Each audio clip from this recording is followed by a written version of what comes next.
Yes.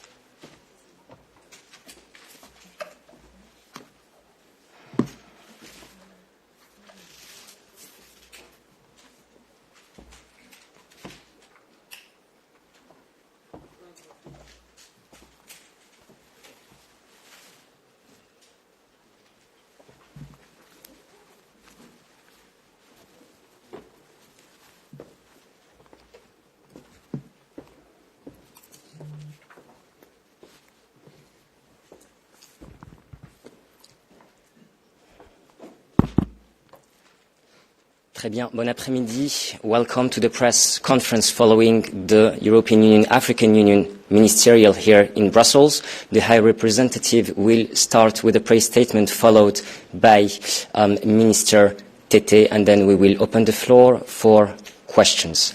High Representative, the floor is yours. Good afternoon. So today we had a broad and very engaging meeting, and I want to thank Minister for his support to co-chair. Also on our side, it was a true Team Europe spirit as there were several ministers co-chairing this meeting. The partnership of African Union and European Union over the past 25 years has delivered concrete results. And the presence here in Brussels of over 70 delegations, including more than 50 ministers, demonstrates how lively our shared commitment to deepen this partnership is. This paves the way for a successful summit later this year. As underlined to the ministers, the European Union is the partner Africa can rely on.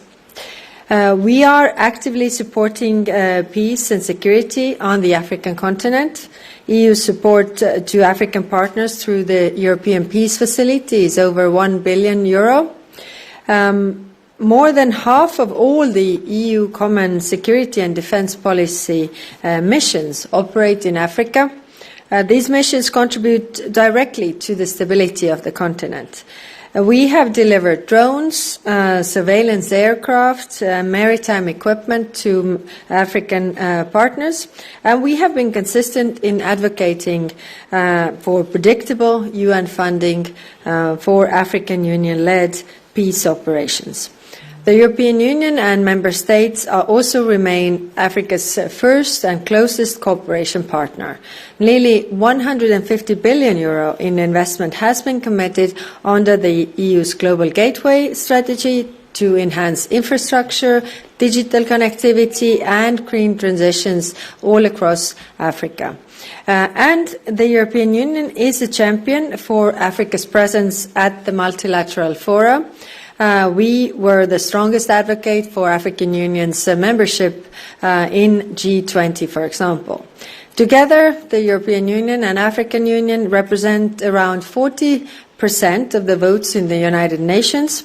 This gives us also shared global responsibility to make our voices heard and to push for the kind of reforms that we want to see in the United Nations. Our joint commitment to UN Charter is clearly reaffirmed in the communiqué we adopted today. As we heard today, the will to do more is strong. Key priorities emerging from our discussions include a commitment to greater collaboration in critical raw materials, artificial intelligence, regional integration, and also mobility. These areas will shape the engagement in the lead-up to the European Union-African Union Summit later this year. So, dear Minister, thank you again for co-chairing and also having this very good and fruitful discussions. Thank you. Over to you. Não sei se posso falar em português. Is it fine if I speak in Portuguese? They're No? Portuguese. Oops. Oh, yeah. Oh, French or English? Wow. Yeah. Okay. I'll try. Sorry about that. No problem. We, thanks to our neighborhood with the European Union, can shift from one language to another one. Oui, je voudrais aussi vous remercier, cher ami, pour cette réception, cher ami Kaja Kallas, pour cette réception très chaleureuse au nom de toutes les délégations de l'Union africaine et pour la réception que nous avons eue et depuis que nous sommes là, et surtout remercier les amis journalistes qui ont pris du temps pour pouvoir s'entretenir avec nous aujourd'hui. Nous avons dit que nous avons commencé, depuis que nous avons commencé la formalisation de ce partenariat stratégique, c'est comme ça qu'on les appelle à l'Union africaine.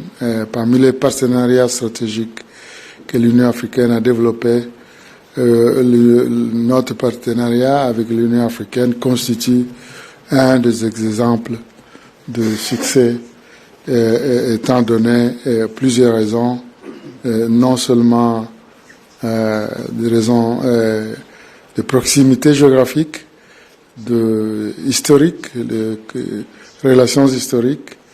Et donc, depuis 25 ans, nous avons quand même accompli, depuis le 25 ans, depuis que nous avons formalisé ce partenariat stratégique, nous avons accompli des objectifs généralement positifs pour nos populations.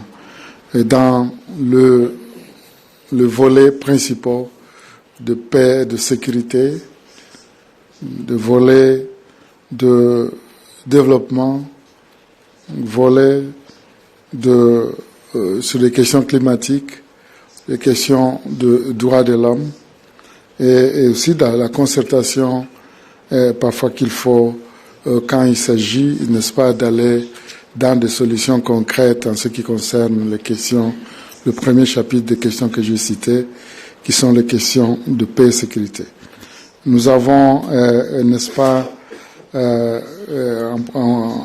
dans le cadre de la promotion de nos aspirations, nous avons nous avons effectivement eu des résultats concrets en ce qui concerne la facilitation du commerce et l'investissement, la capacitation des jeunes et de femmes.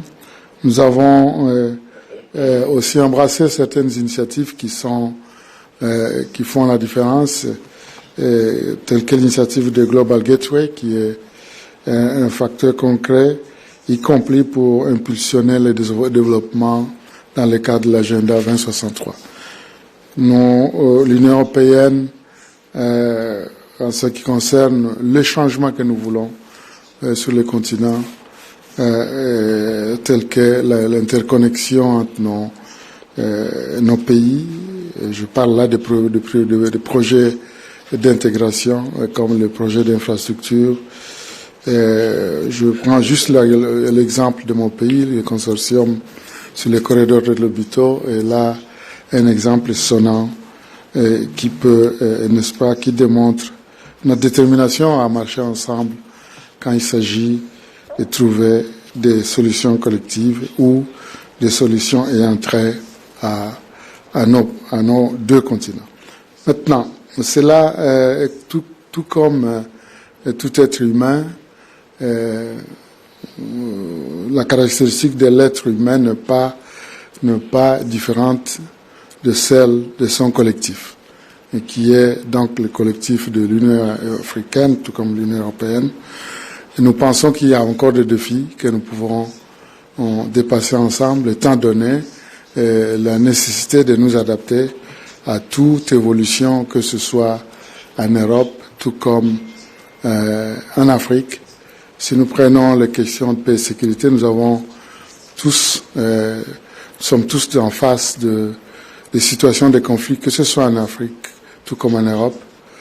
Et donc, il nous faut nécessairement trouver des solutions à ces conflits. Deuxièmement, si nous prenons le volet de développement, nous comprenons aussi que là, il nous faudra peut-être trouver de changements de paradigme en ce qui concerne ce que Dieu a plus donné à l'Afrique, qui sont une bonne concentration quand même de matières premières. Le modèle est entré à l'exportation de matières premières sans en avoir transformé sur le terrain. Et un des défis d'aujourd'hui, surtout quand on parle de l'industrialisation, de la diversification de nos économies. Vous comprenez bien que c'est aussi aisé que ça, et c'est aussi facile que ça à comprendre, que quand vous exportez les matières premières, ça signifie que vous exportez la valeur ajoutée se crée ailleurs, et donc vous exportez les emplois, vous exportez la richesse, le développement lui-même, et même la connaissance, parce que la transformation est aussi un laboratoire. Donc c'est de là que viennent les innovations et qui peuvent faire la différence pour changer la vie des Africains. Nous travaillons beaucoup sur des questions comme la sécurité alimentaire. Il est bien clair qu'un continent qui a 60% de terres arables, beaucoup d'eau, beaucoup de soleil, doit être, n'est-ce pas, regardé comme un continent qui peut contribuer, n'est-ce pas, à la sécurité alimentaire mondiale et non un continent à alimenter. Cela signifie qu'il nous faut nécessairement changer de paradigme pour que ce continent devienne producteur et développe des technologies qui puissent faire en sorte que toutes ces potentialités soient mises en valeur. Et sur les autres questions, changement climatique et autres, évidemment, aussi sur l'architecture internationale aujourd'hui, nous sommes aussi d'accord qu'il y a un changement à opérer dans la gouvernance de l'économie mondiale, tout comme la gouvernance, n'est-ce pas, de la politique mondiale quand il s'agit du domaine du multilatéralisme, surtout dans ces organes qui sont très déterminants pour la paix et la sécurité mondiale, dont la réforme du Conseil de sécurité que le continent a toujours, n'est-ce pas, a toujours demandé, selon le consensus de Zulini que nous avons, la déclaration de Sirte qui demande que l'Afrique soit représentée au niveau du Conseil de sécurité.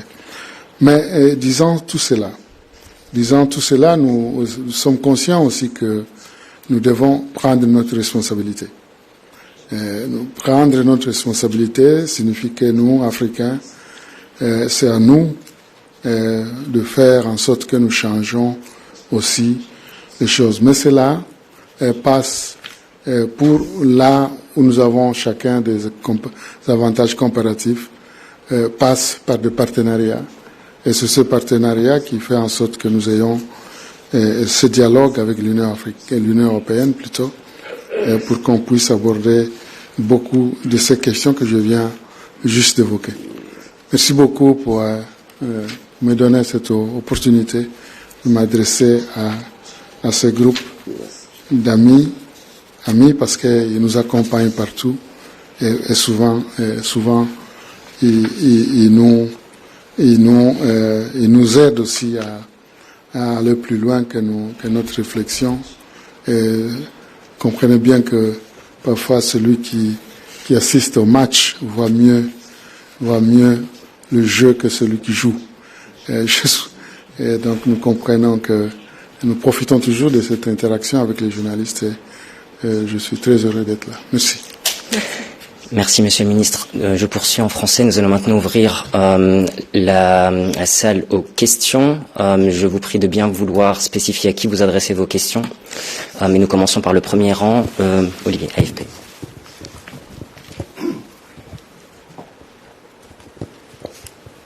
Bonjour, Olivier Baube, agence France-Presse. Je vais poser ma question en français, si vous permettez. Madame Kallas, est-ce que vous avez une réaction aux tirs qui ont eu lieu aujourd'hui à Jénine contre des diplomates européens qui étaient en visite dans les territoires palestiniens? Et sur la réunion que vous venez de co-présider aujourd'hui, le ministre français des Affaires étrangères ce matin a dit que la Russie était en train de pilonner l'Afrique avec une campagne de désinformation. Je voulais savoir si c'était quelque chose qui avait été discuté aujourd'hui. Est-ce que l'Union européenne en fait assez pour lutter contre cette désinformation? Et Monsieur le ministre de l'Union africaine, un peu la même question. Est-ce que c'est cette désinformation russe, est-ce que c'est un sujet qui vous préoccupe en Afrique, et est-ce que l'Union africaine fait quelque chose pour lutter contre cela? Merci. Merci. I will respond in English. Yes, I heard about the incident in Jenin today where Israel Defense Forces shot warning shots, but still shots at a group of diplomats approaching the refugee camp within the visit organized by the Palestinian Authority. We definitely call on Israel to investigate this incident and also hold these accountable who are responsible for this, and any threats on diplomats' lives are unacceptable. As Israel is also a signatory to Vienna Convention, has the right, the obligation to guarantee the security of all foreign diplomats. So I think this is important. What comes to your other question regarding the misinformation, it is true that we have the fight of narratives everywhere, and this misinformation is one of the tools that Russia is using, especially in Africa. We have to fight the misinformation and foreign malign influence all the time, but it is, of course, increasingly hard. We have developed tools, but it is hard because we are living in this information age.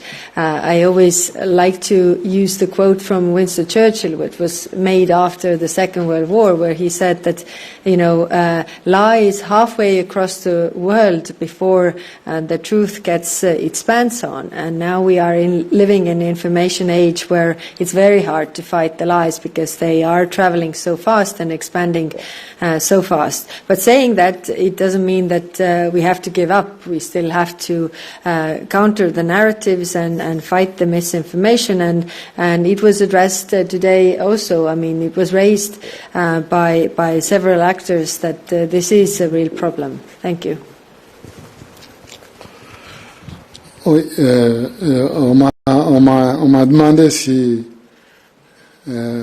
l'Afrique se sent concernée par ce qui se passe dans le Moyen-Orient. Là, je parle en global. D'abord, c'est vous ramener à un principe de l'Union africaine qui est le principe de non-indifférence. Et ce principe nous permet de nous positionner par rapport à tout ce qui est souffrance humaine où que cela se passe. Et c'est là vous dire que toute souffrance humaine qui se passe au Moyen-Orient, y compris dans les conflits palestiniens, l'Union africaine sans doute n'est pas indifférente. Je pense que vous suivez bien nos sommets et vous savez bien que cette question est toujours à l'ordre des sommets de l'Union africaine. Et que nous défendons, n'est-ce pas, le principe de deux États vivant côte à côte, tel qu'est consigné dans les résolutions du Conseil de sécurité. On ne peut pas être indifférent tout autant que l'histoire démontre que ces peuples se sont toujours déplacés vers l'Afrique, même quand il y avait des difficultés dans l'ancien temps. Donc l'Afrique a toujours été proche, proche de cette région et jamais indifférente devant la souffrance de ce peuple. Merci, Monsieur le Ministre. Nous passons ici. Merci. C'est Masmouk, je suis journaliste accrédité auprès des institutions européennes. Je viens du Sénégal. Vous avez parlé du partenariat et vous avez dit que le partenariat s'est renforcé et a évolué. Mais il reste une question pendante, c'est la question migratoire. on a l'impression qu'avec ce phénomène migratoire, on a traité beaucoup plus les conséquences que les causes. Si on prend un secteur comme la pêche, qui est un secteur vital pour nos économies, il n'y a plus de pêche artisanale. C'est un moyen de subsistance pour les pêcheurs, mais il n'y a plus de pêcheurs parce que simplement la mer ne produit plus de poissons. Tous les poissons ont été dévorés par les navires européens et chinois. Est-ce que vous ne pensez pas que la réflexion aussi doit être au niveau de traiter les conséquences et non de s'adresser simplement, de s'adresser plutôt aux causes du phénomène migratoire que des conséquences? Est-ce que vous avez réfléchi à cette problématique? Parce que d'une réunion à une autre, la question migratoire est au cœur de l'agenda, mais le problème reste entier et c'est devenu un phénomène récurrent. Migration, mais il n'y a pas de solution concrète. Merci. Vous adressez à nous deux, c'est ça? Oui. Très bien. Qui va? Le premier. Bon, je vais le premier. Je sais, venant du Sénégal, je sais de quoi vous parlez, parce que je suis ça, pas nécessairement au jour le jour, mais je suis en tout cas la question, et je sais que le Sénégal vit exactement ce phénomène de pêcheurs qui, à un certain moment, ont eu à manifester ces sentiments que vous venez d'exprimer. Migration, c'est un phénomène de toute l'humanité, toutes les étapes de l'histoire de l'humanité. Personne aujourd'hui peut dire que, ou sont peu, qui peuvent dire que ses ancêtres ont toujours vécu là où il est. Il y a toujours eu déplacement de population par des causes différentes. Si vous prenez notre continent, vous prenez tout le peuple de notre continent, mais je parle de l'Afrique, que je connais bien, et même l'être humain lui-même, étant du pays de Cheikh Anta Diop, je crois qu'on n'a rien à apprendre. Et même l'être humain a émigré pour se retrouver là où il se trouve aujourd'hui, partout où il se trouve. Maintenant, pour les phénomènes actuels, vous avez bien dit que cette question est sur l'agenda, a toujours été sur l'agenda, tout comme cette fois-ci, fait partie de l'agenda. Et bien sûr, les questions de causes et non seulement des conséquences. Aujourd'hui, on ne peut pas fermer les yeux devant les causes qui font en sorte que cette migration existe. Mais c'est pourquoi notre dialogue a justement plusieurs volets. Dans le volet, nous avons parlé de paix et sécurité, nous avons parlé de développement et autres, qui sont réellement les moteurs pour pouvoir trouver certaines solutions à ces conséquences que vous venez de citer dans la migration, qui n'est pas nécessairement une conséquence, parce que la migration, le déplacement de personnes d'un pays à l'autre n'est pas nécessairement un facteur négatif. Il peut aussi être porteur d'un certain échange qui influe, y compris sur notre culture.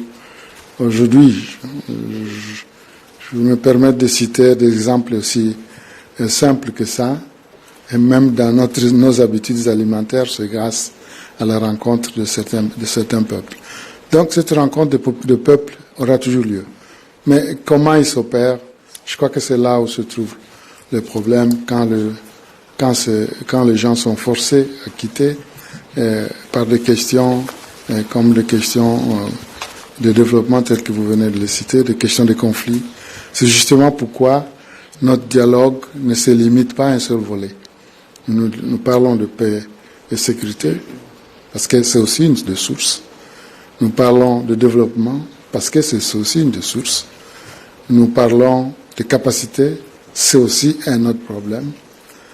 Les négociations que nous faisons dans nos partenariats sur ce qui existe dans l'un ou dans l'autre continent, y compris ce dont je parlais de matières premières, qui doivent faire en sorte que nous ayons la capacité de pouvoir les exploiter et aussi de pouvoir négocier et comme il se doit.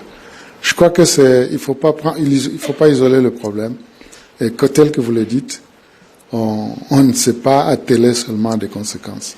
Tous ces volets contribuent justement à combattre toutes les causes que vous avez bien voulu évoquer. Mais je connais de quel phénomène vous parlez.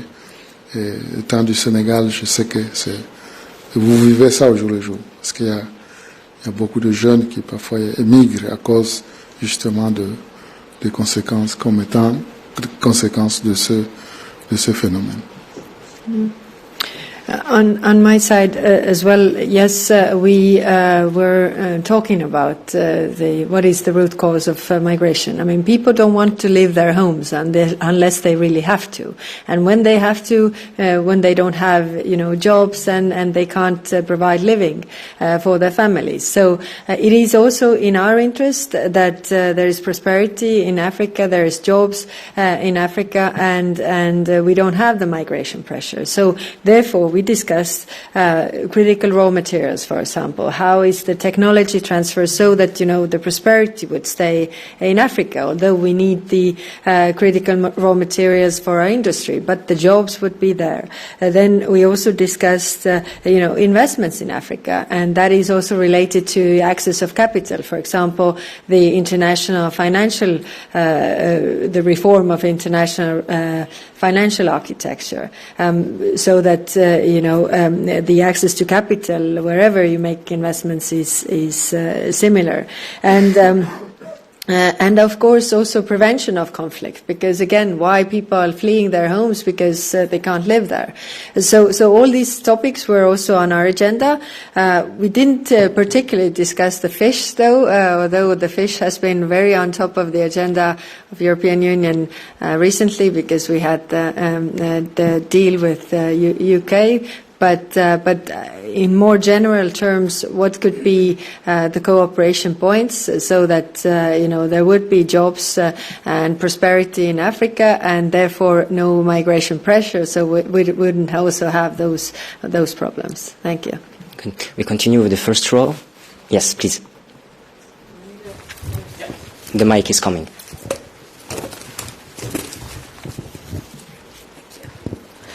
Hi, I'm Karine Duplessis from the Africa Report in Johannesburg.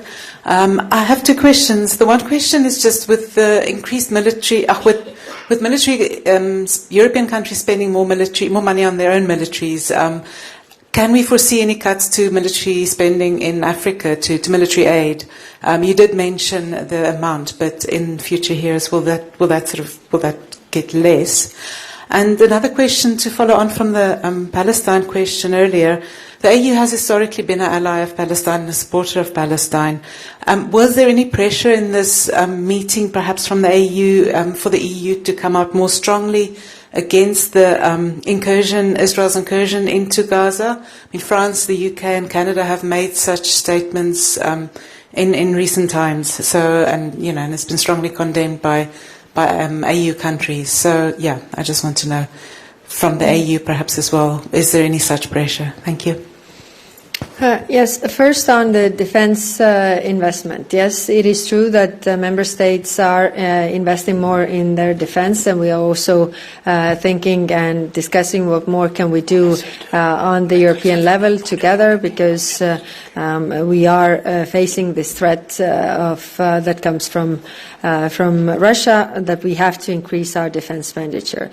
Now, we have the EPF, and as I mentioned, it's 1 billion euro. Can I predict for the future? Right now, I can't. I mean, we have the discussions when it comes to the MFF, but that starts from 2028. So currently, we have issues with the EPF, funds being blocked. So these are our internal issues that we need to deal with before we can move on. And what comes to condemning the action, then we have been also stating from the European Union side. I mean, even yesterday, very strong statements regarding the humanitarian aid blockage that has to stop. It is humanitarian aid trucks that are mostly funded by European money that are standing there and not getting in, and really to help the people in need in Gaza specifically. So we have been also on the same line. Thank you. Minister, would you like to add something? I think there was a question about Palestine, is it? You were talking about pressure too. No, the word pressure was not the one used. We are in a framework of dialogue. Certainly all the issues are raised. I already responded on the question of Palestine, the position of the AU, which South Africa, more than anyone, knows so well. But we also like to not forget what is happening back home. I mean, the conflict in Africa itself, because we can have a trend when the deep issues of conflict in Africa, you take Sudan, you take South Sudan, take the Eastern DRC, you take the Sahel, there is a very difficult situation. Somalia has been there. So please, we need also to focus on those ones. Certainly our solidarity, as I said, the non-indifference principle of the African Union will be always there for wherever a conflict is happening. And for the people of Palestine, you know better than South Africa knows better than anyone how there is no summit of the African Union where you don't have a decision on Palestine. It's always there. I think the only permanent invitee of the summits of the African Union is actually the head of the chairman of the Palestinian Authority, as you all know. So sure, it is a question of interest for the African Union and a question of major concern. Thank you. Thank you. We will go for a last question. The first row. Mike, please. Thank you very much.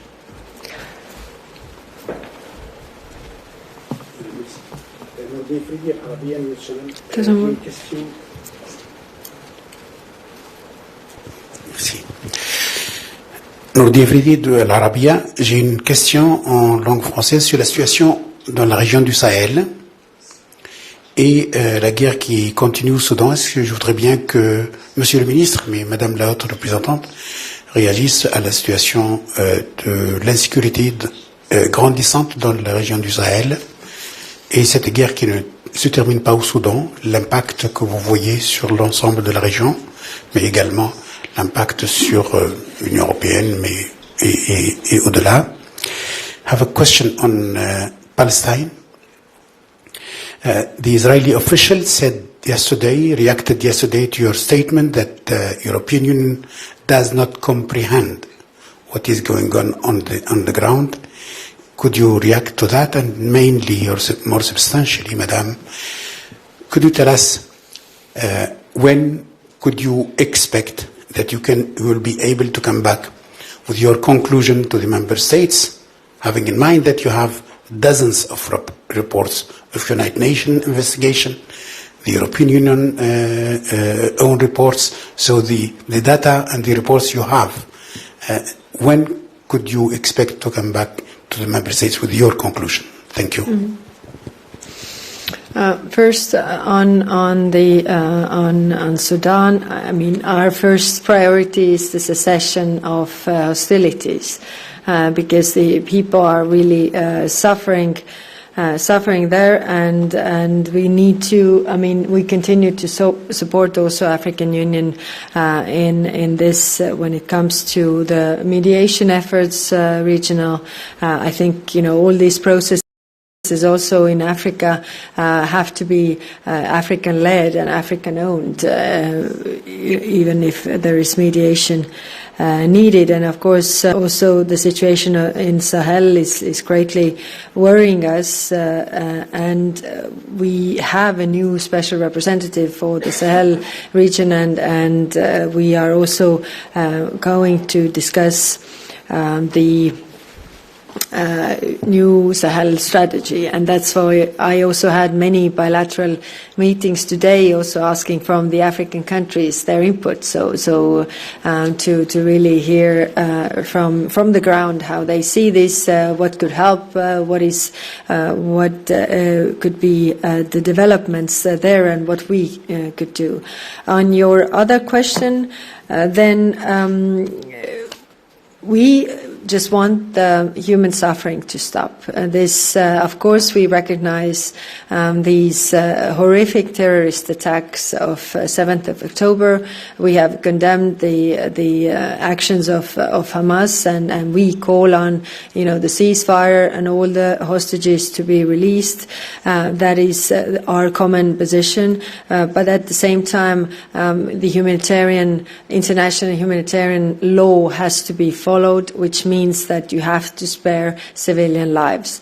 And we see untenable loss of life. We see the humanitarian aid being blocked and not reaching the people in need. And that is what we want to stress also to Israel, to unblock the humanitarian aid, help the people in Gaza, and spare the civilians. Thank you.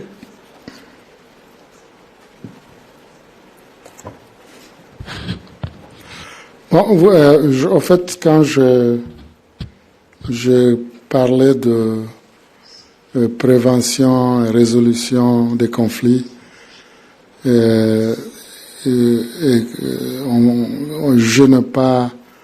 ne suis pas allé en détail en ce qui concerne le partenariat que nous avons développé avec l'Union européenne dans la recherche des solutions à certains de ces conflits, y compris des questions que j'ai citées comme la Somalie, où peut-être nous avons eu le plus gros paquet d'efforts communs en ce qui concerne la stabilisation, la recherche pour la stabilisation de la Somalie à travers le déploiement de la force de l'Union africaine, qui a beaucoup bénéficié de l'appui de l'Union européenne en ce qui concerne le financement. Pour le Sahel, vous savez bien, vous sûrement, étant votre qualité de journaliste, vous avez suivi dès la genèse des événements jusqu'où on en est aujourd'hui, dans les situations, le point, disons, je pourrais les appeler le point clé qu'il faut stabiliser pour pouvoir trouver une solution à la situation au Sahel. Nous savons bien quels ont été les... Je viens de rencontrer mon collègue libyen. Nous savons comment le manque de stabilité à certains points du Sahel a impacté sur le reste de la région, y compris la situation en Libye, à laquelle on recherche encore une solution.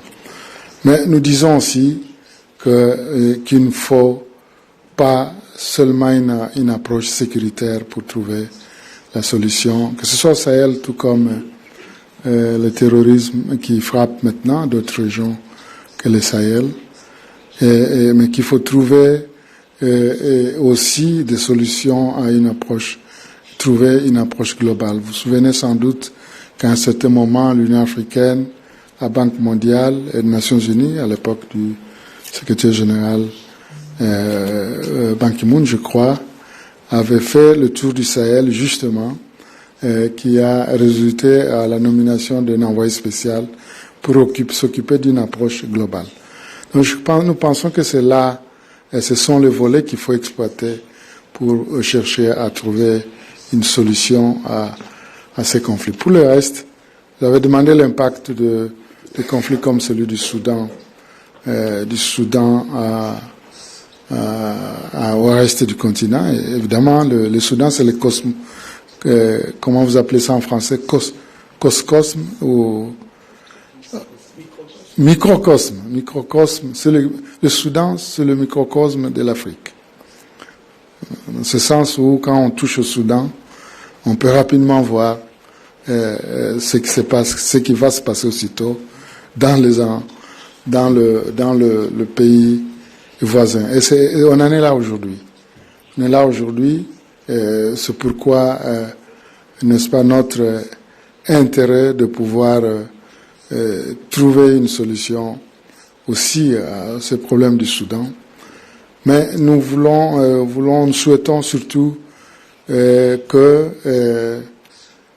y ait des partenariats dans la recherche de solutions et que le partenariat pour empirer la situation doivent être découragés.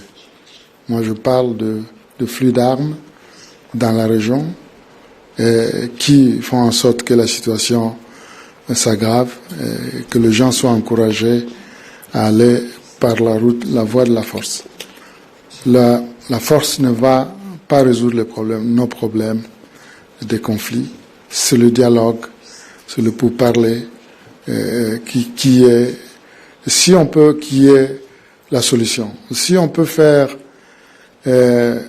on peut aller immédiatement à une table de négociation.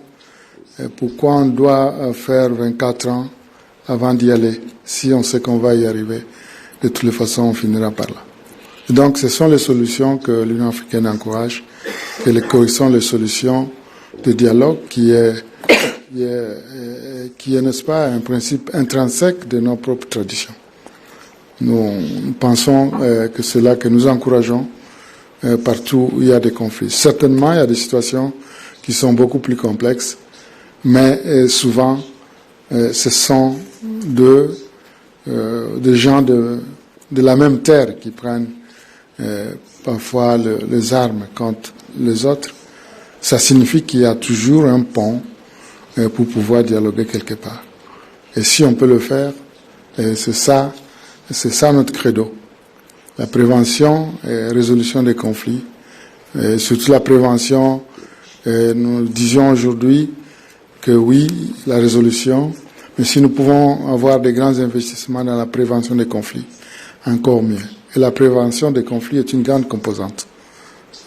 Ça nous ramène aux mêmes questions de développement, ça nous ramène à beaucoup d'autres questions qui peuvent faire en sorte qu'on n'aboutisse pas à ces situations qui après deviennent plus complexes à résoudre. Voilà ce que nous pouvons répondre à la question qui a été posée par notre frère. And this concludes our press conference. Merci, thank you, and obrigado. High Representative, should African Union countries reduce their imports of Russian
works out at 173.2%. Bank stocks are up. Google's up 2%.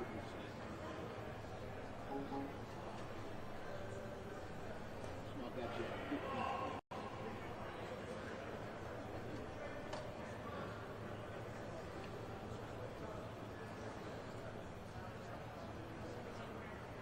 Semi's down 0.1%. The VIX is higher by 3%.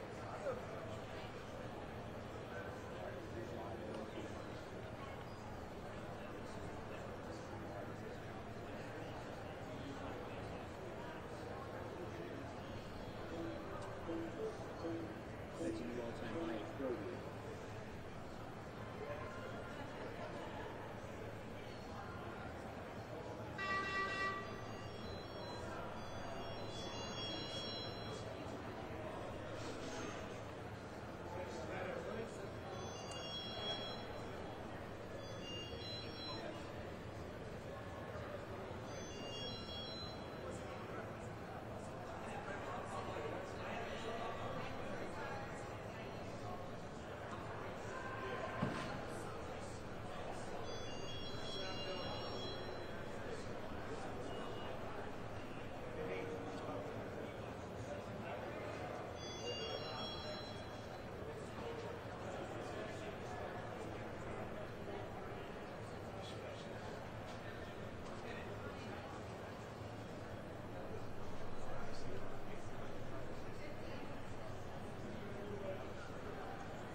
Well, good morning, Madam Secretary, welcome to the Subcommittee on Labor, Health, and Human Services and Education. We're honored to have you here today, and as you know, it's a busy day today on Capitol Hill, but we look very forward to your testimony and talking about the Department of Education, and as we hear more about the Department of Education's budget request for FY26. Secretary McMahon has wasted no time implementing President Trump's bold agenda to restore education to the states, and I want to commend her for her efforts on hitting the ground running. First, I think we need to acknowledge the situation that the Trump administration had to face on day one, and that was plummeting test scores for K through 12 students and millions of borrowers who had never paid $1 on their student loans. This subcommittee examined a number of these problems earlier this year. Despite increasing federal spending on education, our students are not getting ahead academically. In fact, despite record spending, they have lost ground compared to other nations around the world. The latest National Assessment of Education Progress scores shows that 1/3 of 8th graders nationwide are reading below the basic level. Student test scores overall are below the 2019 levels, in evidence that students have not recovered from the pandemic despite $200 billion in federal COVID education spending. This was on top of annual federal spending for education, including almost $19 billion for Title I schools. Most alarming, the scores reveal a widening achievement gap. In reading, for example, lower performing students in the 4th and the 8th grade scored lower than students back in 1992, more than 30 years ago. Students deserve better. But ever-increasing federal spending has not proven to be the solution. Just earlier this year, one expert told the subcommittee that education spending per pupil has more than tripled in real terms since Lyndon Johnson's War on Poverty began back in 1965. More spending, yet worse results. Students need reading, writing, math, and critical thinking for everyday activities to succeed in their jobs and to make life's big decisions. Too many schools, encouraged and facilitated by federal funding, have let things like social justice advocacy and divisive issues crowd out the focus on teaching students and the core subjects. Thankfully, some states have pursued choice options for students whose traditional public schools have not served them well, including through charter schools. Department data shows that as of 2021, public charter schools enrollment had more than doubled from a decade before, growing by about 2 million students, while enrollment at traditional public schools declined by 4%. I look forward to hearing from you, Madam Secretary, about increased support for charter schools.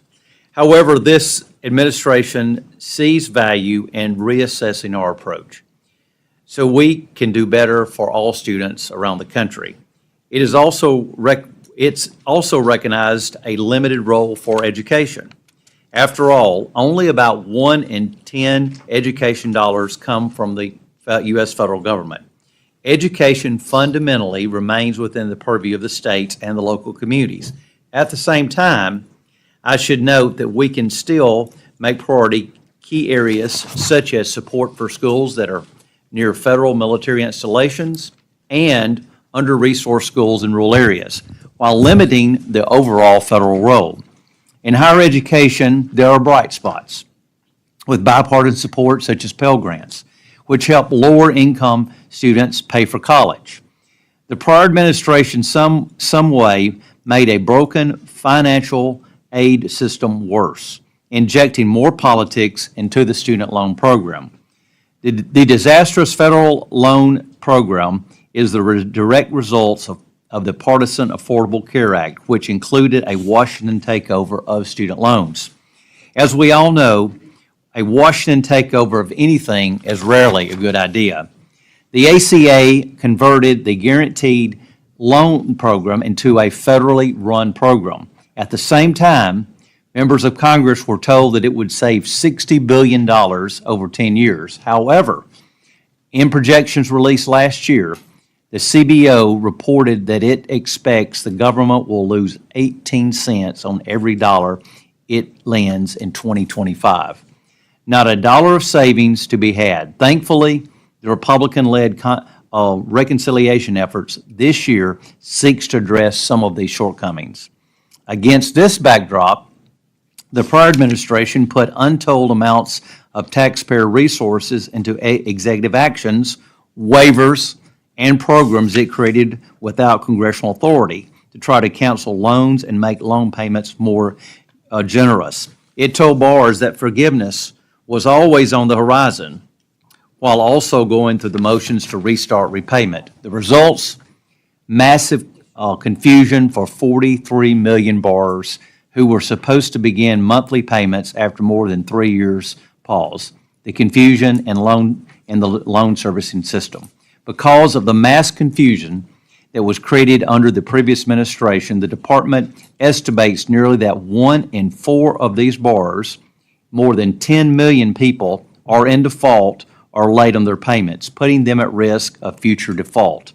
Just 38%, or 16 million borrowers, are in repayment on their current loans. Secretary McMahon, you have inherited an absolute mess in the department, but I hope you can correct the course. You have taken swift action to restore common sense to our college campuses. The department has made clear that all students should be able to access their campuses without fear of their safety, while still allowing peaceful exercise of free speech. Too many students in recent memory have been subjected to severe campus disruption, including at some of our nation's most elite universities. The department has also taken steps to return to the original purpose of Title IX, ensuring that women and girls have equal opportunity to compete in sports. I would also like to thank you and President Trump for your actions to protect women and girls in sports. Madam Secretary, thank you for your department's bold initiative as you carry out the President's America's First agenda. We must consider new approaches to longstanding problems, both for the sake of our students and to be good stewards of the taxpayer dollars. I look forward to working with you and look forward to your testimony this morning. And with that, now I'd like to recognize the ranking member, Rosa DeLauro, for her opening statement. Thank you very much, Mr. Chairman, and to you and to the Secretary. My apologies for being late. But I want to thank you, Chairman Adderholt, for holding this critically important hearing on the Trump administration's budget request for the Department of Education. Secretary McMahon, good morning. I welcome you to the House Appropriations Committee for your first budget hearing as Secretary of Education. Public education is deeply important to me. When I was a kid, my mother took me to work with her. She worked in the old sweatshops in the city of New Haven, and I know you know Connecticut. And the conditions there were horrific. Dangerously hot, unsanitary, mostly immigrant women bent over sewing machines trying to pump out the dresses as fast as they could because they were on piecework. If you know anything about the needle trades, you get your finger caught in those high-powered machines. You just pull back, you wrap your hand up, because if you get a drop of blood on the garment, you don't get paid for it. And recognized her madness, the method to her madness, when she asked me to be there every day after school. And what she said to me is, get an education so that you don't have to do this. My dad came as an immigrant from Italy in 1913, was put in the 7th grade. He couldn't read or write the language. They laughed at him, his teachers and his classmates. He left school in the 7th grade and never went back to formal education. He served in the United States military, served on the city council in New Haven, and always was invested in his community. And again, he said to me, get an education. And he said, if you get an education, you can make $10,000 a year. So the whole issue of public education was critical to me and to my parents as they sacrificed to get me the finest of educations and to allow me to realize my dreams and my aspirations. And that's true of the 9 out of 10 students in our country who attend public schools. And it's true of the stories of pretty much the entire population of the understanding that what public education means to their lives and how it is the key to success. And I might just say that this budget, in my view, should be described as leaving every child behind. And that is why I strongly oppose your proposal to cut investments in education of our nation's children by $12 billion or 15%. It is clear that your mission is to dismantle our federal investments in the nation's public education. You and President Trump explicitly seek to eliminate the Department of Education, which Republicans have proposed for decades. But let me be clear with you. You will not have the partnership of Congress in your efforts to destroy the Department of Education and eliminate public education in this nation. Not on our watch. We will go over your plans to suffocate your own department and slash our investments in the education of our children and in students hoping to obtain a college degree. But before we discuss next year, I want to talk about what you're doing right now. The American people demand help with the cost of living, but President Trump is not laser focused on the cost of living. He is actually making it worse. He promised to fight for the middle class and working families, but instead put Elon Musk and wealthy billionaires like yourself in charge of the government that is meant to be of and by and for the American people. Madam Secretary, the administration is recklessly and unlawfully freezing and stealing congressionally appropriated funds from agencies, programs, and services across the government that serve the American people. You, President Trump and Elon Musk, are attacking public education to pay for tax cuts you stand directly to benefit from. Congress alone holds the power of the purse. It is right there in the Constitution. Article 1, Section 9, Clause 7. Congress, not the President, determines how the taxpayers' dollars are spent. The law of the land is the 2024 budget. We are living in 2025 under a continuing resolution that carries forward the 2024 budget. And that is the law that you are bound to follow.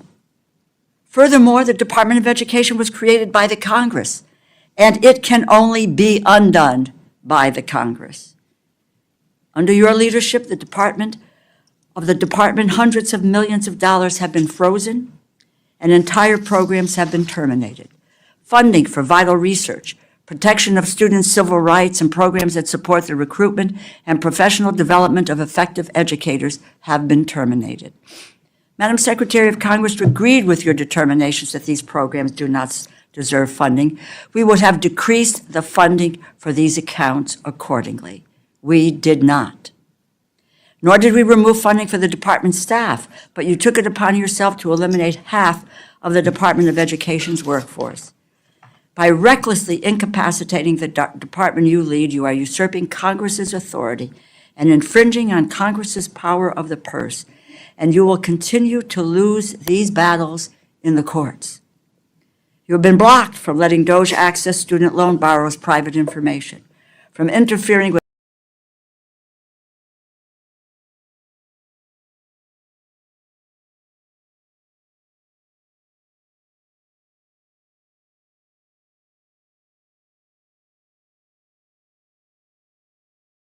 You will continue to lose in court. But let us be clear about who is losing most of all, and that's the children and the families of this country. The consequences will be felt by students losing access to school psychologists, counselors, and social workers due to your shameful decision to cancel hundreds of grants for mental health services in public schools. These grants were created and funded by a bipartisan basis of this subcommittee and the bipartisan Safer Communities, including a mental health program that I created after hearing how desperately it was needed in schools across Connecticut. We are not talking about hypotheticals of what ifs or worst case scenario. This lawless and cruel destruction has happened and is happening under your watch today. Turning to your budget request for 2026, I want to note that the administration has provided sparse detail about your proposal to cut the Department of Education by $12 billion. We have no idea where that $12 billion is coming from. A central component of your plan for elementary and secondary education is to eliminate 18 unspecified competitive and formula grant programs, replace them with a $2 billion Brock grant to states, yet at the same time, you propose that we provide $4.5 billion less to educate our nation's children overall. A block grant is a cut. All of my colleagues here know that the states cannot afford to pick up the slack. Your visions for students aspiring to access and pay for college is particularly grim. You take away need-based financial aid for 1.7 million students, and you eliminate the federal work-study program, opportunities for more than 500,000 students who need it to help finance their education. They are from working families, middle-class families, vulnerable families, and they work in order to be able to pay for their education. These are students from working-class families. They're working their way through college. You know, some families do not need financial assistance to go to college, but that's not true for the rest. Madam Secretary, in the middle of a cost of living crisis, you are pulling up the ladder for everyone who has not found their way to extraordinary wealth or even enough to simply make ends meet. What will happen if you get your way? What will happen if your department is dismantled and our investments in education vanish? Madam Secretary, your grandchildren, my grandchildren, Elon Musk's grandchildren, President Trump's grandchildren will be just fine. But it's the children and the grandchildren of hardworking Americans will suffer, and they will fall further behind those whose families enjoy enormous wealth and privilege. I do not believe the American people want larger classes, fewer teachers, but that is exactly what you are aiming to deliver. I do not believe students and families want you to turn a blind eye to predatory, for-profit charter schools and colleges, but you appear prepared to continue to let scammers steal the money and the educational dreams of hardworking families and aspiring graduates. I understand the administration is eager to find a way to give yourselves a tax cut, but by doing so and dismantling public education is indefensible. Your actions are lawless, they reek of disdain for public education, and they are hurting the most vulnerable in our nation. Education is not a handout. Education is not waste, fraud, or abuse.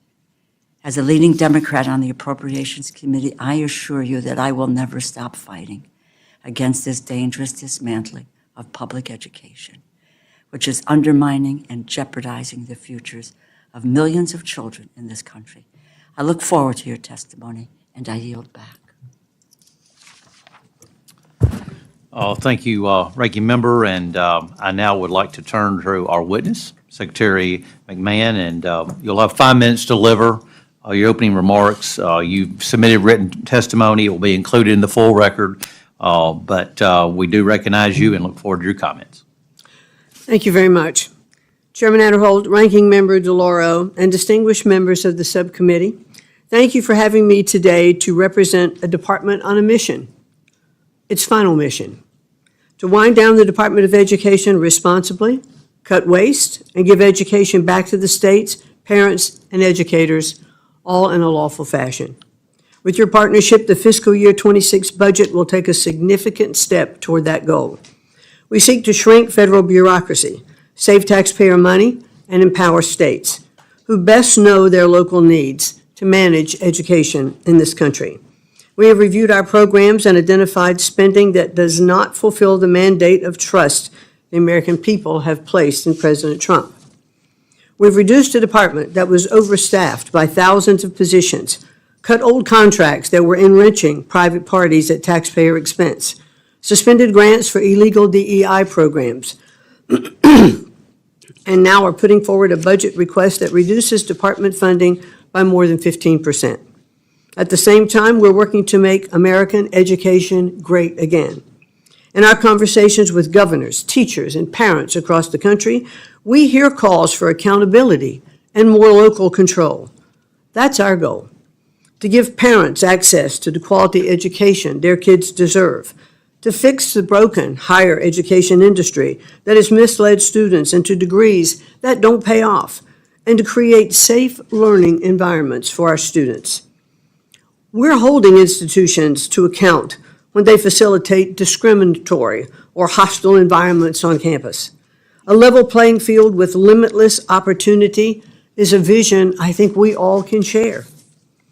Our budget reflects this vision. Its cuts reflect a bureaucracy that is getting out of the way, and its continuations and increases represent smart spending that will help improve student achievement, not serve bureaucratic interests. Our goal is clear: make education better, fairer, and more accountable by ending federal overreach and empowering families, schools, and states who best know the needs of their students. I'm eager to partner with you to make this vision of the future a reality and to ensure every child is part of it. Thank you, and I look forward to your questions. Thank you, Madam Secretary, and again, we appreciate your attendance here today before the subcommittee. The latest National Assessment of Education Progress report, our results are quite honestly pretty unacceptable. Too many students have fallen behind in basic subjects, and they have not realigned learning loss during the time of the pandemic. For the sake of students and their parents, I appreciate your call for bold change. As we re-examine our approach to education, I think it's important to recognize that we can appropriately limit the federal role in education while continuing support in key areas. As I mentioned earlier, schools near military installations and under-resourced rural schools. Could you talk to us a little bit about the department's plan to refocus on the core educational achievement while reducing the bureaucracy overall? Sure. Well, I have, thank you very much. And I have really three priorities as the Secretary of Education, and that is to increase school choice, but I really want to focus everything we're doing, our competitive grants, on literacy. I think that is the absolute basis of what we need to do. We want to increase school choice for students so that we don't have children trapped in our failing schools. And we want to return education to the states, and that's really our priority. So it's threefold and very simple. Let's focus on literacy. What we're seeing in those scores that you're talking about, Congressman Adderholt, is a failing of our students to learn to read. From first through third grade, or pre-K into third grade, you're learning to read. And after that, you are reading to learn. And if you cannot read, you cannot learn. And that is one of the reasons, I believe sincerely, that we have seen such decreases or failing in our schools, because we are not teaching our children to read. We've lost the fundamental basics. And I want to see our schools return to the science of reading, which focuses on phonics, which focuses on understanding and fluency in reading.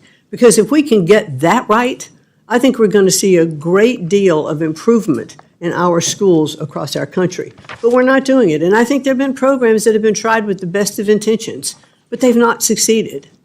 Here we are today with a Department of Education that was really stood up in 1980 by President Carter. We've spent over $3 trillion during that time. And every year, we have seen our scores continue to either stagnate or fall. It is clear that we are not doing something right. We need a change. We need a shakeup.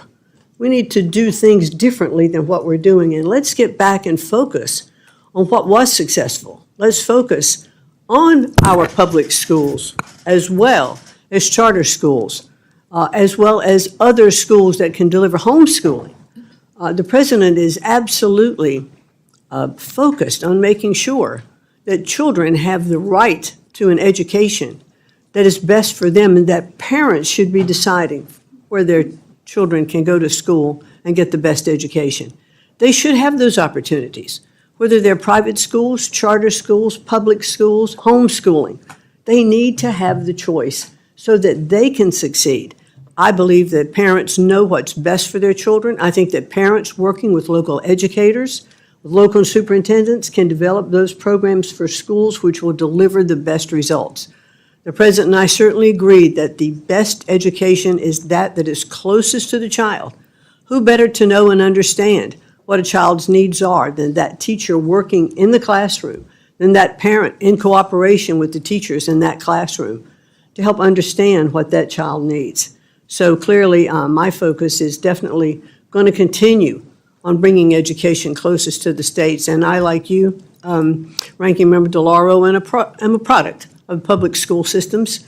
My parents had dreams for me as well. I was an only child, and they really wanted to make sure that I went to college and had the opportunity for the American dream. So I appreciate very much that background and where you were coming from as well.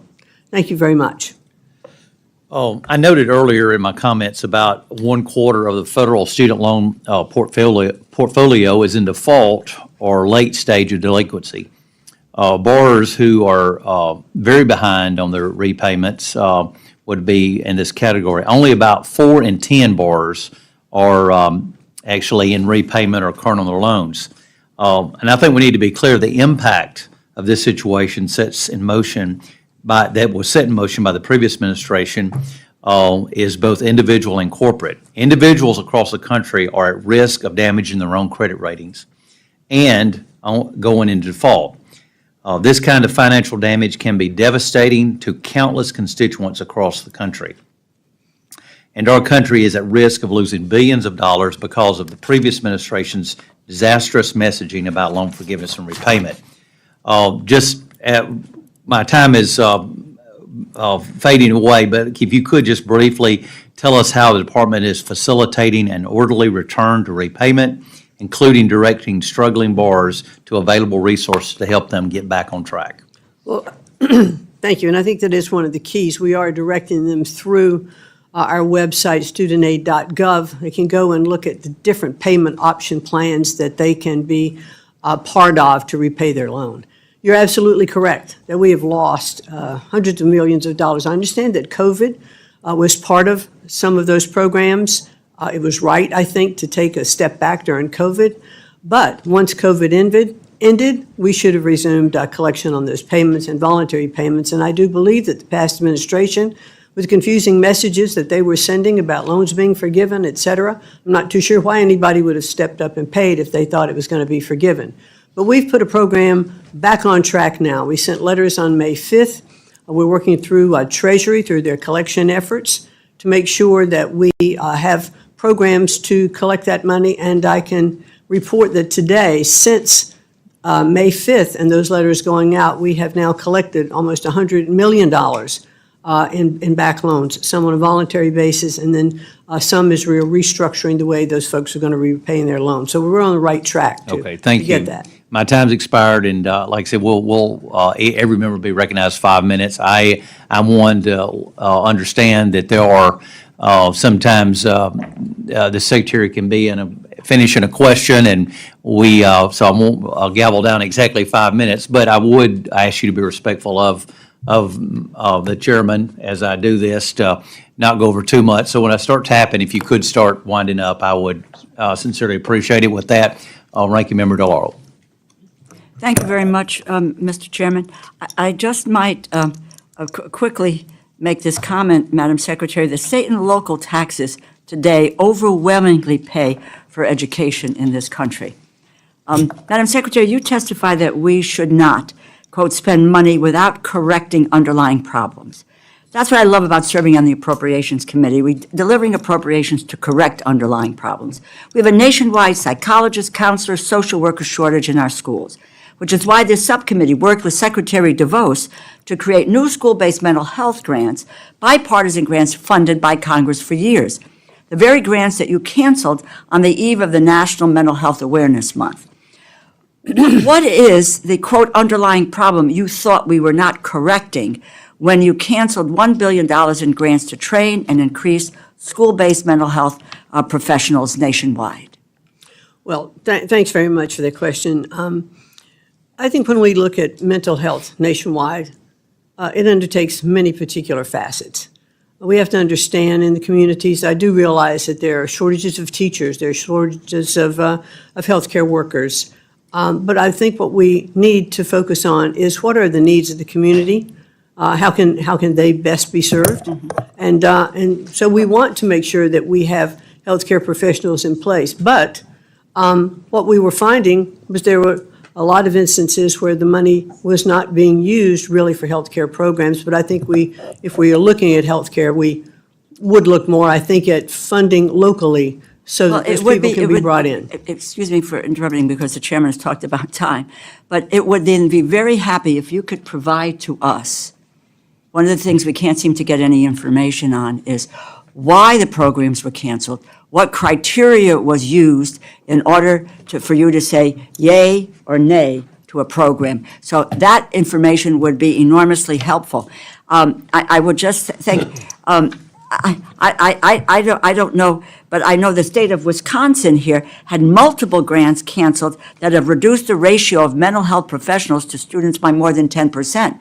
You've not answered the question about the issue of mental health, and that we've got a nationwide problem in mental health, and we've let all these people go. Guilford County, North Carolina, used their grant to help provide mental health services to 1,000 additional students, reducing rates of chronic absenteeism. Did you consider the success of these programs before you canceled them? Well, they've not been canceled. They are continuing at this point, but they might not be continued as we go forward, and I will get back to you on that. Well, please do, because these grants, as I understand it, were canceled, as I said, on the eve of the National Mental Health Awareness Day. So, and in Wisconsin, the grants were canceled. North Carolina, there are many, many other examples of grants that were canceled, and we too will look into that effort. In 2024-2025, Congress appropriated more than $200 million for school-based mental health services grants and the mental health service professional demonstration grants. Are you freezing or withholding funding that Congress appropriated in 2025 for mental health services for students? Do you commit to us to following the law, fully obligating the funding that Congress appropriated for mental health services for students, and to obligate those funds by September 30th of this year? Or are you planning to break the law by impounding congressionally appropriated funds? Well, I can certainly report to you, Ranking Member, that we are evaluating every single program. We're looking at it very carefully. We are continuing or not continuing some funds as we look at them, and as we go forward in the budget, I am happy to get back to you. Well, but the point is, a careful evaluation of the programs that are going forward. With all due respect, this is money that was appropriated. It is in the 2024 a budget, which is what we are now dealing with. And so I have to understand from your answer that in fact you are not going to abide, maybe you're not going to abide by the 2024 numbers, so that means that you plan to break the law by impounding congressionally appropriated funds. Yes or no? We are going to abide by the law. Then that means, I just want to say, that means that you are going to spend the dollars appropriated by this subcommittee to carry out those programs as directed in the 2024 budget that we are living under for 2025. So that means by September 30th, that money will be expended for all of the programs that are listed. We will abide by the law. Okay, thank you. I'm happy to do that. Will you have a second round, Mr. Chairman? Oh, we're going to try. Okay, thank you. Mr. Millar. Thank you, Mr. Chairman, Madam Secretary. Appreciate you being with us today. I, along with Senator Tim Scott, co-chair the School Choice Caucus, and I was really pleased to hear your priorities, your focus on accountability, local control, empowering parents and students. And one of the things that become very clear to me is this need for families to have options. And you've spelled out a number of different options that are available. Can you tell me what you plan to do and any initiatives you might take that would expand options for parents and students? Well, certainly we are going to support, if you look at the numbers that are in the President's budget, he's also including an increase of $60 million for charter schools. The president absolutely believes, as do I, that the more choice that parents have, the better off the students are. And we've seen that repeatedly in different states. Governor Reynolds in Iowa has talked about how in introducing school choice programs in her state, that public schools have improved. There's competition among the schools. Scores are better when they have the opportunity, to compete, and schools can do what they need, and parents can put students where they know they will thrive. And different, whatever that school program is. I mean, we've looked at different schools. I was talking to Governor Stitt from Oklahoma yesterday, and he was telling me about one of the special schools that they've set up in Oklahoma is relative to, I forget the exact title, but it was mechanics for airplanes. And he said, look, in my community, this is very, very strong. And so part of the schooling that we are developing for those is to having these students in secondary education already looking at these kind of programs so that when they graduate, they're ready to move right into the economy. So I think we have to reimagine education totally, because look, when I was coming along, when my kids were coming along, everything I said to them was, you need to go to college. You have to have a 4-year college degree in order to get a foot in the door to start your life, to make a good wage. And while I still believe in in higher education for many, many students, I think that's not the right pathway for every single student. And I think we need to focus on the programs in those communities, in those schools, and give local communities the opportunity to develop their curriculum, as I mentioned with Governor Stitt, around what is necessary needs for their community. We'll have more success. We'll have higher graduation rates. We'll have students stay in school when they can focus on subjects that are of interest to them. And I just think that that's going to be incredibly important as we move forward in how we look at our education landscape. Thank you very much. And I want to turn to the influence of the Chinese Communist Party in our educational system. 2 years ago, I asked your predecessor, Secretary Cardona, if he was aware of efforts by the Chinese Communist Party to influence the U.S. education system, and I was surprised. He told me he wasn't really aware of that. Are you familiar with the efforts by the CCP to influence American education? By things I have heard, yes. And one of the things that we are stressing very, very much under Section 117 is to make sure that these colleges and universities are complying with the law and reporting to us when they have received donations over the $250,000 minimum. We found that there are many that are not doing that. One of the things that we've put in place is to make sure that as universities are looking at their hiring practices, what kind of vetting are they doing with those particular professors that they're bringing in, or students that might be coming in on campus? What can be that effect and that influence? But it is very important, I think, for us to know how much money is coming in from foreign countries. Thank you. And last year, our Select Committee on the Chinese Communist Party released a report, CCP on the Quad, and it detailed how federally funded research at universities has advanced the CCP's military goals. We also highlighted concerns about how many American universities have joint institutes in China where they partner with Chinese universities.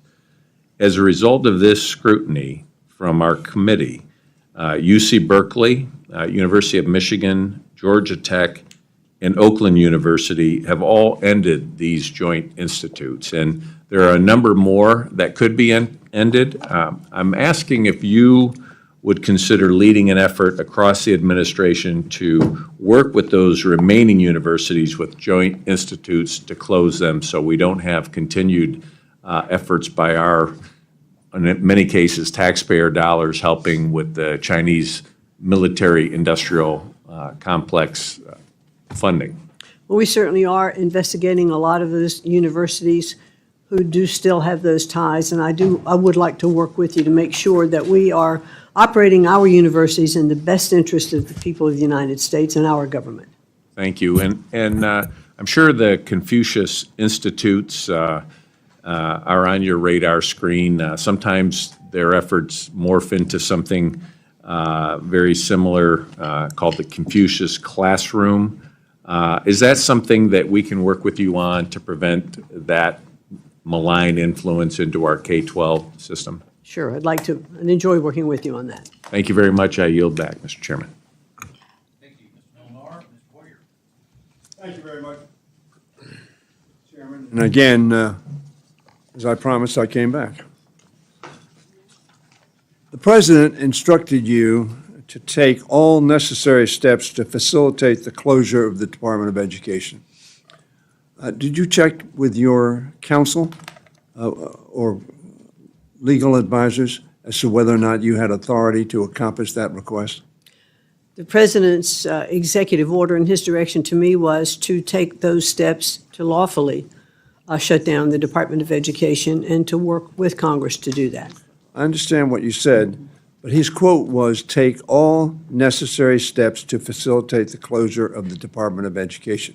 It was not, as you suggest, from the reading of his quote and his executive order, inclusive of consistent with the law. But that's your interpretation of what he said? I would like to look at it again and get back to you, but I do believe he said to lawfully close down the Department of Education. At least let me rephrase and say that is clearly his direction to me.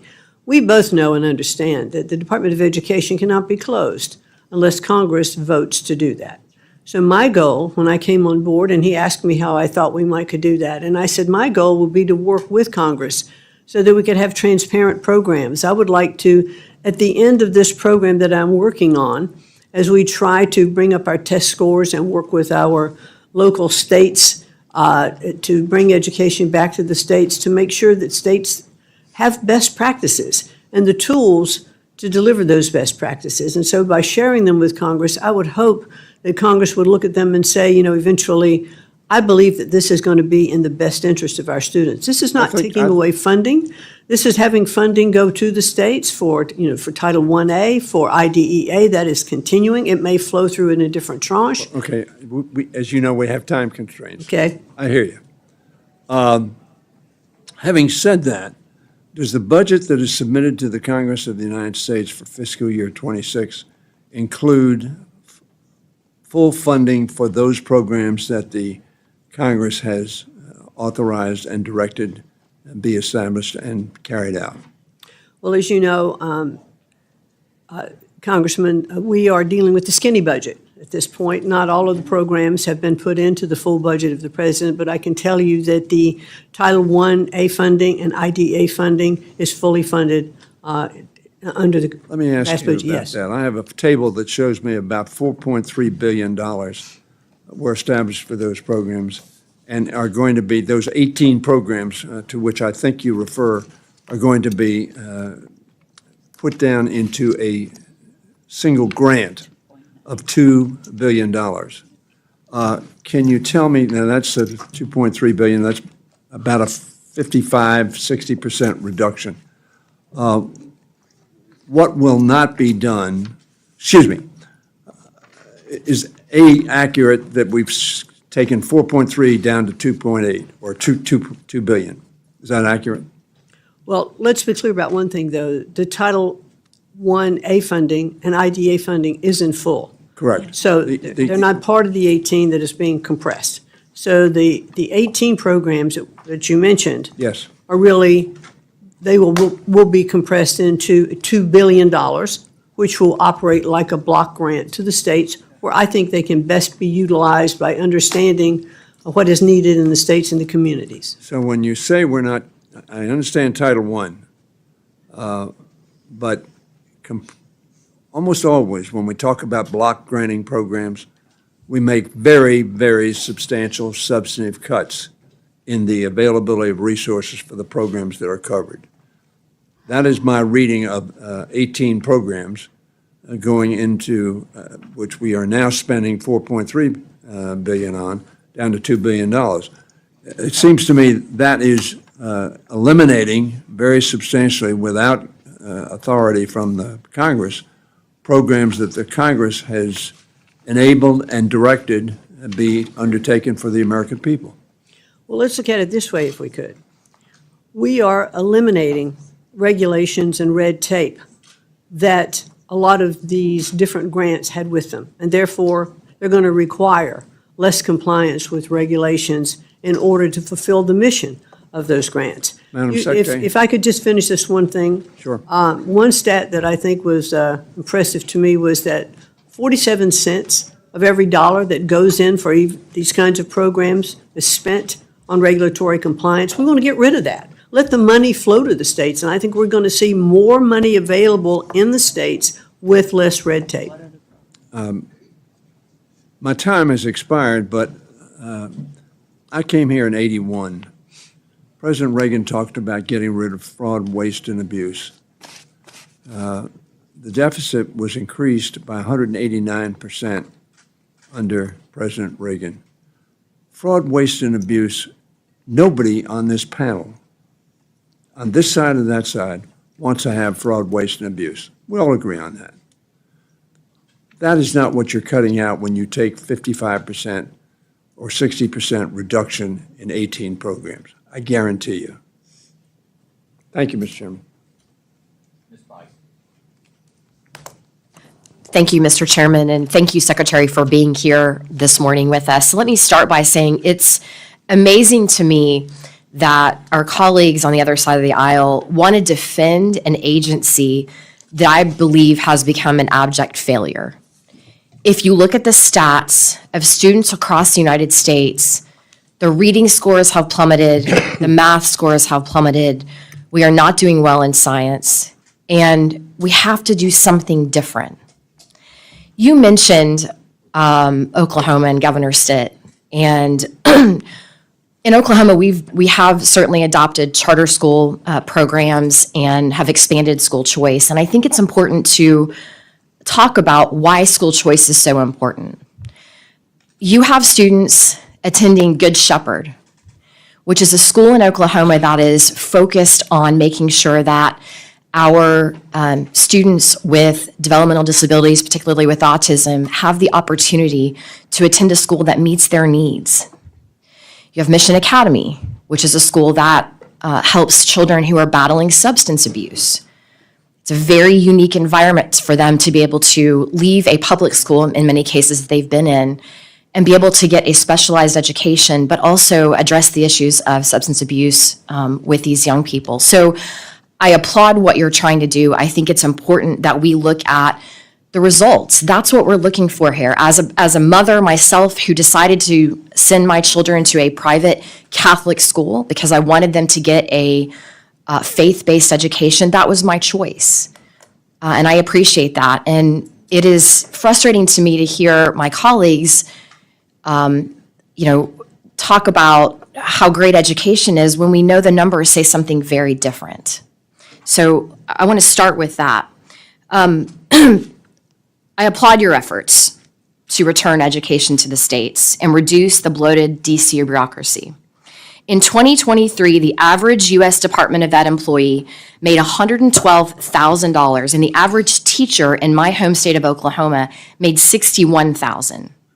As you know, under President Trump, the department was the smallest cabinet-level agency, but controlled the sixth largest budget. I would like you to, maybe in more detail, describe some of the reforms you're implementing to cut waste, fraud, and abuse at the department and return education to the states. And particularly, I want to make it very clear, you said something in a previous response that I think is worth noting, and that is you are not eliminating Title I-A funding and you are not eliminating IDEA funding, which is important to students and families in my state. But can you elaborate a little bit on what you're looking at restructuring for the Department of Ed? Certainly. Well, first of all, we did look at numbers of employees we had at the Department of Education, and based on the fact that we are looking to wind down the department, we started looking at, was there overlap in the number of people that we had? So we did reduce the department by about half, but we brought some back when we really evaluated all of our programs. I think we've looked at them very carefully. We wanted to make sure we had the right number of people doing the right number of jobs. We are doing that. We are delivering on all of our statutorily required programs. We haven't missed a beat on those.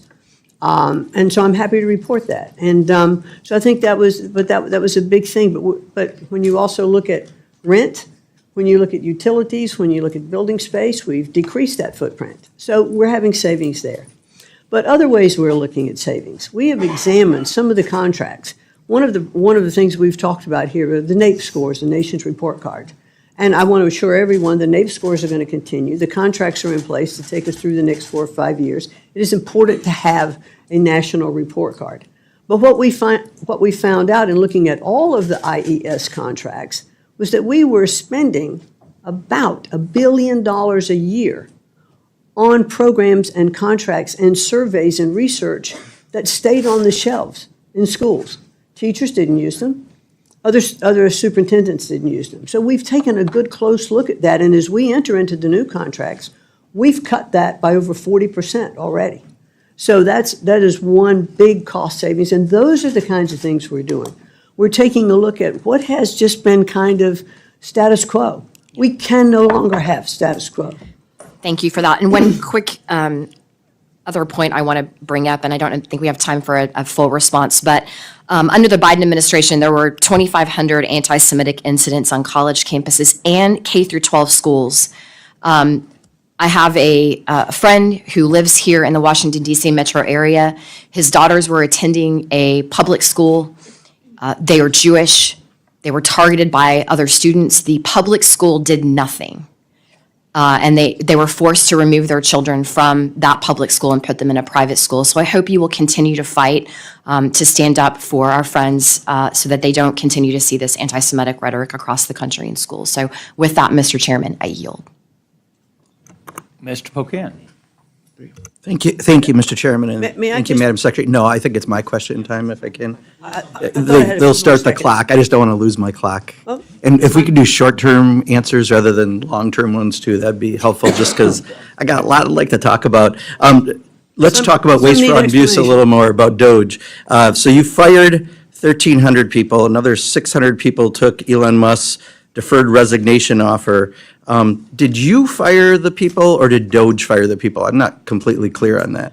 Most of that restructuring happened under the acting. Short-term, did you fire, or did DOGE fire? Well, I'm going to tell you who I fired. I know, that's why I'm trying to get short-term questions. It's one or the other, right? You're using our time. Yeah. So most of that was done before I came on board. However, the DOGE. decisions in the department I run the department. DOGE does not run the department. Okay, so you didn't answer the question. Did you fire them, or did DOGE? It's real simple. A good majority of that happened before I came on board. Okay, and by a good majority, 2/3, 3/4? But yes, I'd say. Okay, fair, okay. And how many times did you meet with Elon Musk I've about met firing? with Mr. Musk probably 3 to 4 times now. Okay, Not including when I was on the transition committee and had several opportunities to speak with him. sure.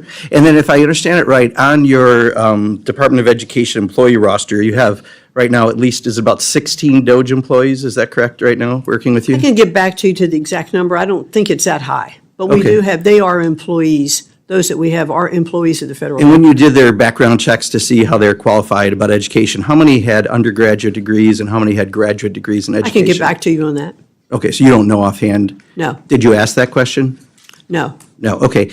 Did you ask if any of them were teachers previously? I did not interview those people that are part of the Okay. DOGE group.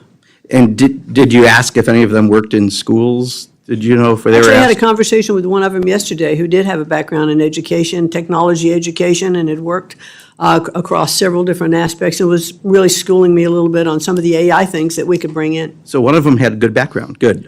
Any of them work in universities that you know of prior? I don't know. Okay.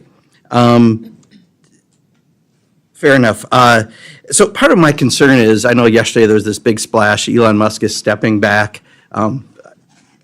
We call that horse hockey where I come from, right? We know it's not real. He's in the back closet. I understand you guys don't want his, front and center, but he's still in the room. And he's still making a lot of these decisions. And that's the real problem that I have is, you've got a bunch of folks that he brought in that you've admitted you didn't hire, you don't know their backgrounds, if they have anything in education, yet they're helping you fire half of your employees. right now. And I'm really concerned about that. Do you know if any of them have requested or gained access to any sensitive data held by the department, including student loan borrower data? Well, as government employees now, they have been vetted through the same process than any other government employee would. And so what access would be granted to other government employees, they have. That's fine. And then, do you know the number of people that you've had to reinstate of those fired? It's about 74. About 74. So how did that happen? Because, I've been an employer for 37 years. The dumbest thing I could possibly do is fire someone just to rehire them, right? Because you've given them no job security. It's like beyond stupid, right? Not saying that because you didn't do it. Clearly, it sounds like this is from Elon Musk. But how did that happen, that people got fired and no one thought of you might need them in your department? Some of that did happen when I returned. Okay. Now, I was in the private sector. I have done restructuring in firms, and it's painful to do that. Yeah. But And fire people to rehire them? Well, here's the thing. Like, usually that's not a strategy. When you are restructuring in a company, you hope that you're just cutting fat. Sometimes you cut a little in the muscle, and you realize it as you're continuing with your programs, and you can bring people back to do that. Yeah. So Or that's you what can we plan did. ahead and not fire people to rehire them, right? That would be another strategy that I think is more often used. Would you agree? Well, I'm saying that I have been on both sides of that coin, and I found them both to be effective. Okay, interesting. We have a different perspective on that, but maybe the world of all-star wrestling is different than my world of business to business. You talked about, I agree with you about contracts enriching private contractors at public expense. Does Elon Musk have any contracts with the Department of Education? First of all, I just It's need a simple to- question, well, please. not This that I is know my of. time. I have 38 seconds, please, Well, Madam I don't know Secretary. if he does or not. You don't know if Elon Musk has any contracts in your department, and you've met with him multiple times? Elon Musk doesn't have contracts in my department.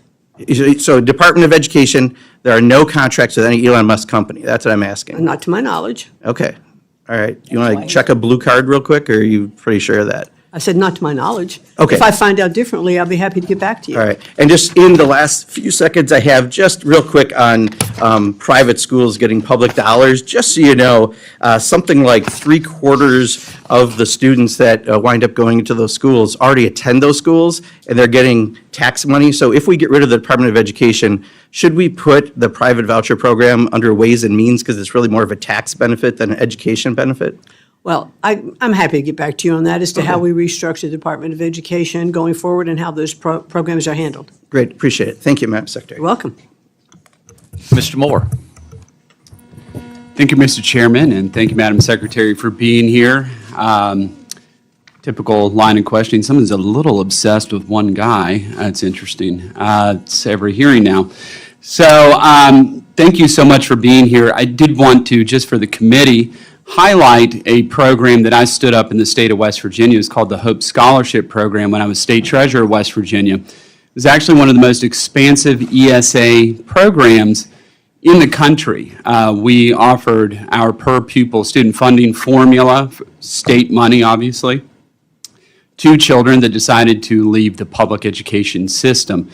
And this has been a tremendous win for the state of West Virginia. They can either choose homeschool or they could choose some private school institution. And we have seen, just since I started that program in 2021, our standard, our academic achievement in our test scores have increased by 3%. So a state like West Virginia, that's a really big deal. Now, our state, my state of West Virginia, we are one of the poorest states in the country. So we receive per capita more federal funding than most of the states. Compared to, say, like a wealthy state like Connecticut or New Jersey or Massachusetts, they're not receiving the same type of money that we are because we struggle in this. Now, that said, we spend more per capita on our kids, on education, than most states in America. And it's been a failure. And ever since the Department of Education has been instituted, we've seen academic achievement just plummet. Year after year, every year, it gets worse. Now, one of my questions for you is, as you talk about national school choice, which I am a huge advocate for, how would you see the states being able to access those federal dollars? For example, the Hope Scholarship Program, which is obviously a law at the state level, how could we pull down those federal dollars to have those students that have elected for school choice to be able to have access to those as you start to, God willing, wind down this department and return education to its rightful position back to the states? Well, thank you very much. And I certainly agree that states should have the opportunity to do that. What we are looking at more, and as we discussed a little bit before, in winding down some of the programs and doing block granting to governors of states to take a look at some of the programs that they need to fund. And I have talked to so many governors who have said that they would welcome the opportunity to have funds block granted to them because they know what's best for their state. They know, working with the local superintendents, what is needed. So if the money was block granted with fewer strings, less regulation for those governors, they've indicated how successful they believe they would make their states. Now, I'm the first one to admit some governors are going to do a better job at this than others. Some state superintendents are going to do a better job than others. But look at some of the programs you've already talked about. The HOPE Scholarship Program, programs in Oklahoma, some of the programs in other states as well. These are done by innovative governors and innovative superintendents. This is not the Department of Education coming in and say, hey, you ought to try this, you ought to do it. No. It's because these people in these states look at their programs and look at what they need, and they'll allocate that money here. If a grant comes with strings that say you have to spend the money here, and the governor says, man, if I just had that money and I could put it over here, I could have a lot more effect. Or that state superintendent, that chief of education working with the students. I want to give them that opportunity. The president wants to make sure that governors and states have the opportunity to compete with one another, but to service the people in their state the way that they see best. Well, thank you for that answer. And myself, my children, we use the Hope Scholarship. We've elected for school choice. My kids are in Catholic school, just like Representative Bice here, as her children run as well. But it's not so much about my kids that I want to highlight, but in the southern coal fields of West Virginia, we've had children driving with their parents an hour, hour and a half to just be able to access better educational opportunities and outcomes for their kids. And the thing that drives me crazy is so many people are like, oh, this is a giveaway to the rich so they can send their kids to private school. Newsflash, they're already sending their kids to private school if they're rich. It's not really a determinant factor.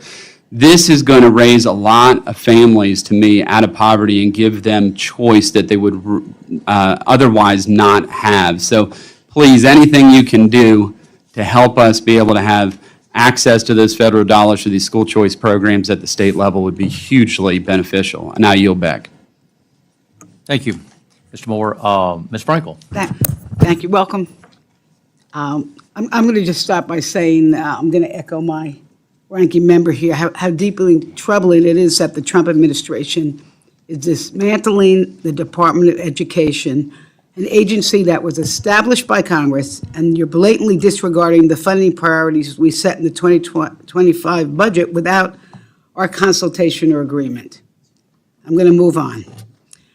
I speak to you today, not just as a member of Congress, but I'm also a mother and a grandmother, and I share the values of millions of Americans who believe that educating our children is one of our most sacred responsibilities. So I have a few questions. I'm going to help answer them, and then I have a big one for you at the end. So my first question to myself is, why should we have a strong public education system? And the answer to that is because when we educate our children, we invest in their future and ours. A quality public education empowers children with the knowledge, skills, and confidence to pursue their dreams. It opens the doors to better jobs, higher earnings, and more fulfilling lives. It fuels economic growth and strengthens our democracy. Now, let me be clear. I am not opposed to parents using their own money to send their children to private school, but it is a strong public school education system that ensures that every child, no matter their background or zip code, has a fair shot at success. So my next question for me is, should education only be a state issue? And I answer no, because education is not just a state issue. It's a national responsibility, one that requires a shared commitment from local, state, and federal governments and from civil society. Federal support helps close the gaps, enforce civil rights, and ensure all schools have the resources they need. Without it, those gaps will only grow wider. And while the states administer education policy and local control is important, it's the federal oversight that guarantees fairness, accountability, and equal opportunity. From desegregating schools to supporting students with disabilities to protecting children from discrimination based on race and sex, disability, national origin, or shared ancestry, the federal government has played a vital role. And that's why I strongly object to this administration's effort to dilute funding for the Office of Civil Rights, the very agency tasked with enforcing those protections. And my next question, which I will answer, is the claim that public schools are failing our children a false narrative? And that answer is yes. A child's ability to learn is shaped by more than what happens in the classroom. It's shaped by a lot of factors, including access to early education, food security, health care, family engagement. And this administration, with the Republicans, are attacking all of it, slashing food assistance, driving up costs with chaotic tariffs, cutting health care costs for our most vulnerable children and families. Can you believe a hungry child does not learn? I don't care what school they're in. And did you know, or do I know? Yes, I know. There are hundreds of thousands of children on waiting lists to get into Head Start, a proven program that leads to a child's success in school. And in my home county, Palm Beach, where the president lives, millions in education funding in the 2025 budget are being illegally held, which means our school district's going to be forced to cut tutoring, after-school summer programs, social services, college readiness, teacher trainings, and student aid for college students are going to be gone. So my next question is the Trump administration shifting money out of public schools into unregulated private institutions? That answer is yes.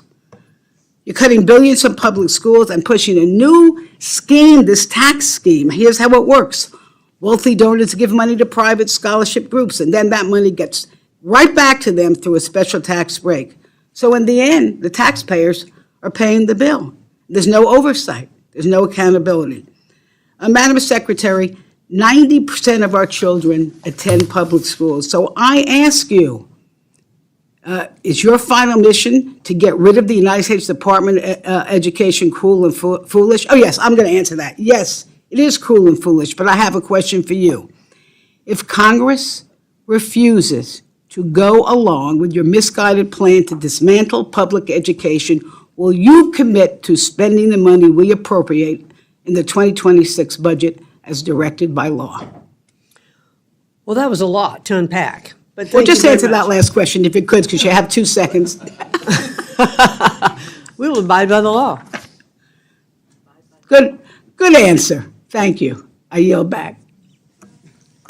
Mr. Elsie. Thank you, Mr. Chairman, Ranking Member. Thank you, Madam Secretary, for being here. Let's go back in history a little bit. The creation of the Department of Education came about after the 1976 election in which Jimmy Carter got elected, and he promised the NEA, the nation's largest teachers union, a Department of Education. Previously, those roles had been Department of Health and Human Services and a couple of others. So in order to get that done and get the endorsement to win 1980, we created the Department of Education. I'm pretty sure that my well-spoken, well-regarded colleagues on the other side of the aisle who have questioned you previously, with the exception of one, not one of them got their public education under this Department of Education on the federal level. They were all educated by public education without having the Department of Education, Health and Human Services, Department of Justice. They all had different roles, and then we put it all into one. So we've spent billions and trillions of dollars, as you mentioned. Meanwhile, the state of Texas, I checked with my friend in the legislature, the state of Texas, which is perfectly capable of taking care of kids in the valley, in West Texas, in the Panhandle, in North Texas, down on the coast, all of which have different demographics and different needs.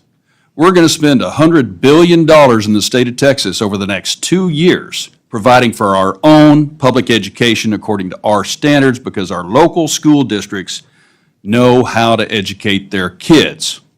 So if this is a question of mental health, well, that belongs at the Department of Health and Human Services.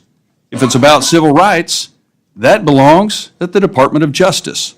10% of the funding that goes to public education in this country is sent from the states back here. Washington employs a whole bunch of people, has some strings attached, and then goes back down. So this existed prior to 1980. All of my colleagues on the right, except maybe Steny Hoyer, because he's pretty young, were educated without the Department of Education. So being a Navy pilot, I tend to watch a few movies. One of my favorites is Office Space. So let me ask you, what do you think, as the Secretary of Education, what would you say you do here? What would you say the Department of Education does, and is it accomplishing that mission, Madam Secretary? Well, thank you very much. You've made my case quite a bit for me already. But what I found in talking with so many people when I took on this position was the misunderstanding of what the Department of Education doesn't do. It does not set curriculum. It doesn't hire teachers. It doesn't specify books. It doesn't do all of those things. It is actually a pass-through mechanism for funding that is appropriated by Congress. And whether the channels of that funding are through HHS or whether they're funneled through the DOJ or whether they're funneled through Treasury or SBA or other departments, the work is going to continue to get done. So what I've been focusing on as the Secretary of Education is really understanding where these grants are, where these programs are. How do we make sure that they aren't wasteful? How do we reevaluate the contracts, as I talked before? Let's do savings going in as we're recommending, our budget cuts. Let's make sure that the programs that we're putting in place are best serving the students of those states. And that's the work that I'm focused on every day. Thank you. I want to make it clear to my colleagues that I think there's a lot of waste, fraud, and abuse in the federal government. Remember, 1980, Department of Education. 2001, Department of Homeland Security, which basically just added another level of bureaucracy and cost to the American taxpayer with a questionable amount of return on that investment on safety, because all those agencies underneath already existed, just like they do in the Department of Education. I would argue that I don't think that the folks of Connecticut want somebody like me telling them how to educate their kids, any more than I want anybody from Connecticut telling me how to educate my kids in the state of Texas. This is better done at the state level. There's nothing about education in the Constitution, not one word. So my case is, if it's not in the Constitution, let's start with that. Let's reabsorb the functions of the Department of Education into other agencies just like it was before. And I think we're going to be just fine, as my well-spoken, highly intelligent colleagues on the right side who were not educated under the guidelines of the Department of Education as it currently exists can attest. Thank you, and I yield back. Mr. Harder. Thank you so much. And Secretary McMahon, thank you for being here. I want to talk about early childhood education. I probably think more about early childhood development than some of my colleagues because I'm still living it every day. I have two young daughters, Lillian and Karina, ages 3 and 1. Like millions of parents, I know firsthand how critical access to early learning is, not just for kids, but for working families and the future of our communities. Secretary McMahon, do you believe every child deserves access to a high-quality early childhood education? I believe that every child deserves access to a high-quality, equal access to education. Great. Then I think we agree. I think every child and every family should be able to enroll their kids in high-quality, safe preschools. As you know, research shows that children who attend preschool are 18% more likely to go to college than those who didn't.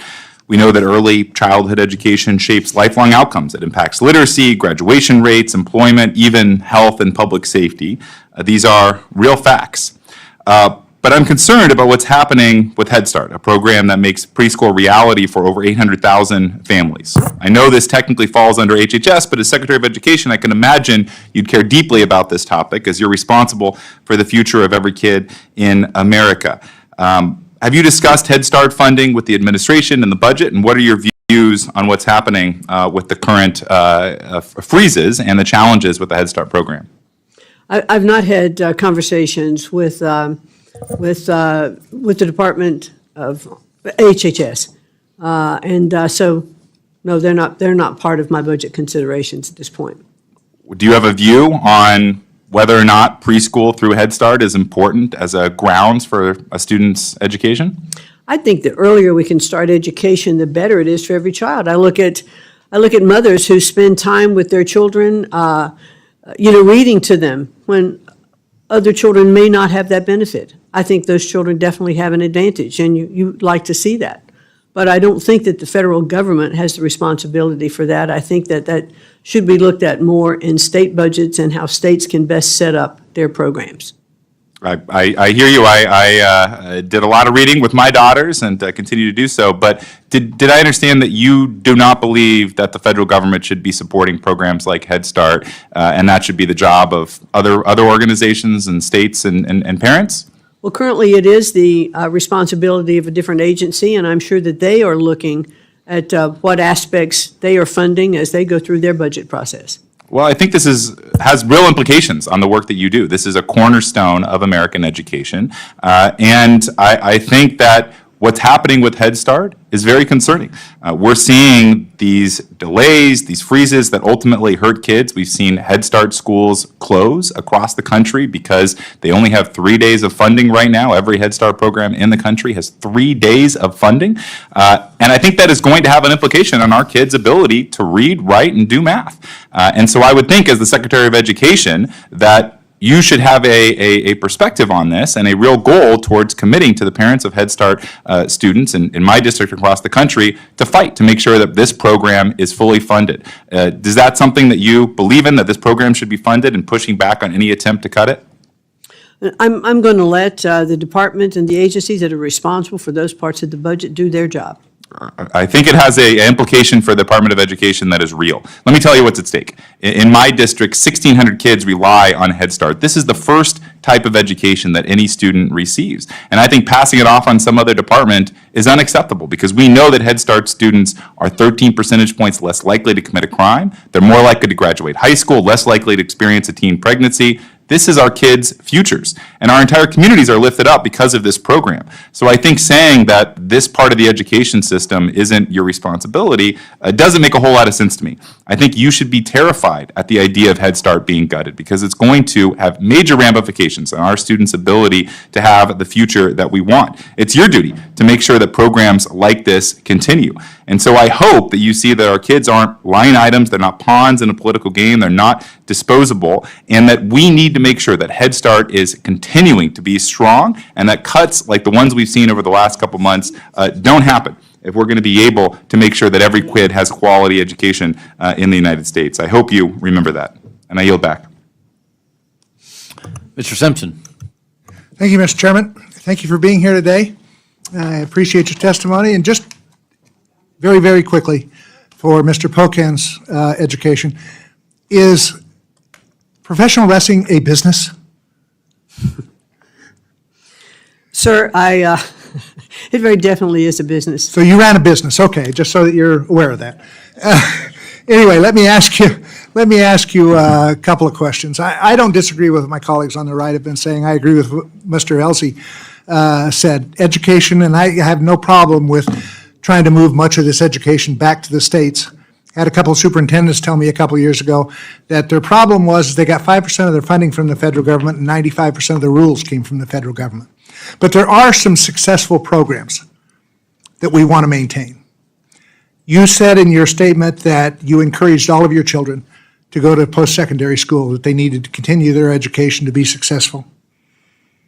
You said that you evaluated and looked at these programs and wanted to get rid of those that were ineffective. And in the skinny budget, you specifically said, TRIO and Gear Up are a relic of the past when financial incentives were needed to motivate institutions of higher education to engage with low-income students and increase access. I'd like to see some of those studies and evaluations, because every one that I've seen says it's one of the most effective programs ever. In fact, when we had Secretary Spelling here 20 years ago, they tried to put all these programs together and just send them out to the states. She said they had studies that showed that they were not a very effective program. And I asked her for a copy of those studies. It's 20 years ago, I'm still waiting, because there are no studies out there that show that it is ineffective. It is one of the most effective programs in the federal government. These are for, one of the best programs in the history of education and most meaningful has probably been the GI Bill.